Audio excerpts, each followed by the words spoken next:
Marah itu tidak salah. Yang salah itu kalau jadi pemarah. Marah itu dibolehkan. Yang nggak boleh terlalu sering marah-marah. Marah sekali atau dua kali menandakan kalau kita itu sehat. Tapi kalau keseringan marah berarti mental kita lagi bermasalah. Marah itu muncul akibat dari ketidaksabaran. Ketidaksabaran muncul karena apa yang kita harapkan tidak sesuai atau tidak berjalan sesuai dengan kenyataan. Semua orang pasti punya rasa marah. Dan itu baik bila dilakukan pada kondisi dan porsi yang tepat. Tapi kalau dikit-dikit marah, hati-hati karena akan dapat merusak apa yang sudah Anda lagi bangun. Salah sedikit marah, tidak sesuai marah, pokoknya apa-apa marah-marah.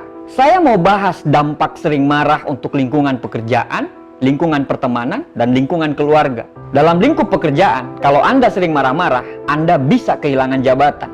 Dalam hal teknis, Anda sangat bagus dalam pekerjaan. Tapi, bila Anda tidak menguasai emosi, Anda tidak akan bisa menjadi pemimpin. Kalaupun Anda menjadi pemimpin, Anda mungkin ditakuti, tapi jangan pernah berharap untuk dihormati. Untuk mendapatkan pekerjaan, mungkin skill yang kita punya bisa memudahkan kita untuk mendapatkan pekerjaan itu.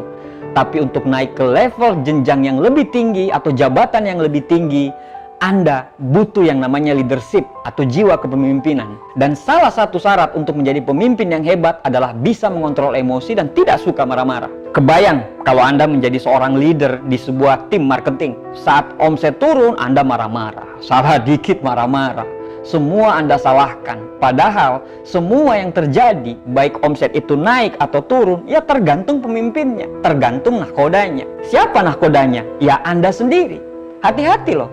Orang bisa bertahan di pekerjaannya bukan semata-mata karena uang. Karena uang dia bisa dapatkan di tempat lain. Kalau dia tidak nyaman, dia bisa berhenti dan Anda bisa kehilangan tim. Pemarah itu sangat tidak disukai oleh teman-teman satu tempat kerjanya. Menjadi rekan kerja aja dia tidak cocok, apalagi menjadi seorang pemimpin. Kalaupun dia bisa memimpin, mungkin kakeknya yang punya perusahaan itu.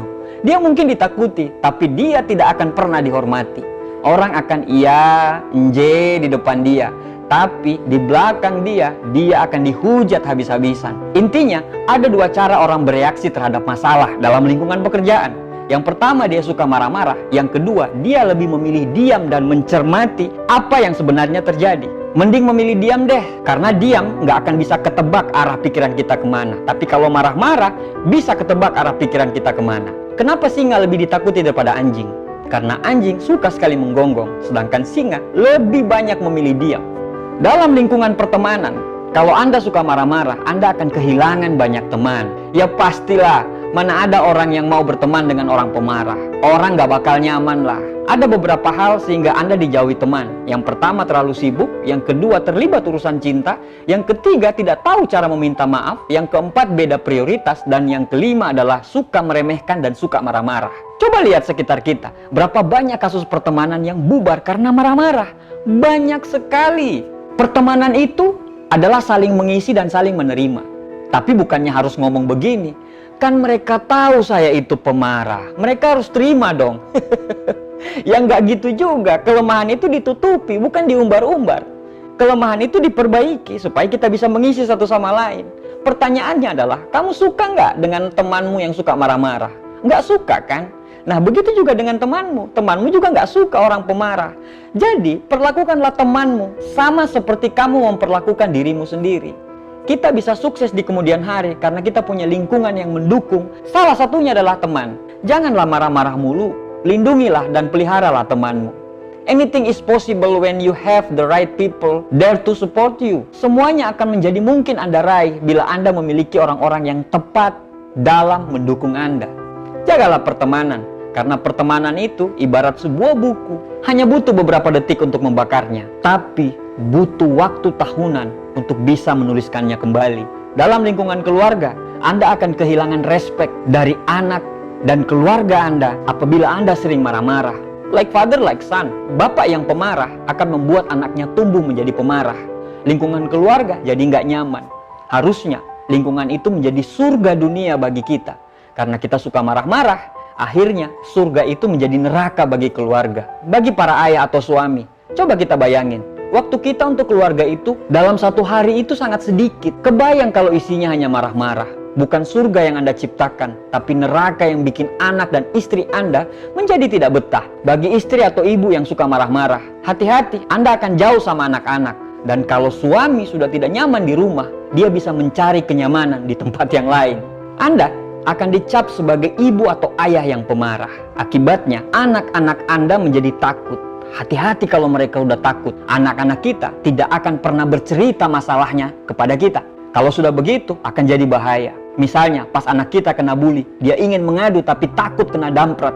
Akibatnya apa? Depresi. Dan bila anak-anak kita sudah depresi, hati-hati.